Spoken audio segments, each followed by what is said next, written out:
Hi Shug! Welcome to my mini vlog. For today, ang topic natin ngayon ay mga ingredients na pwede natin gamitin para sa paggawa ng multi-decker sandwich. Let's go! Meron tayo ditong egg, ham, beef tapa, bread, cucumber, tomato, mayonnaise, margarine, sliced cheese, and chips.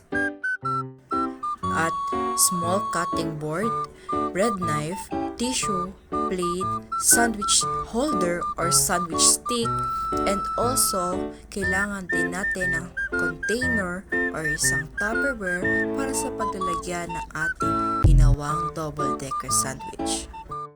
Oops! Teka lang! Kailangan mo muna magsuot ng hairnet. Pangalawa, kailangan mo mag-face mask. Pangatlo, kailangan mo mag-apron. At panghuli, gloves. Oh, kumpleto ang PPE ko. Bye! Gagawa na ako ng sandwich!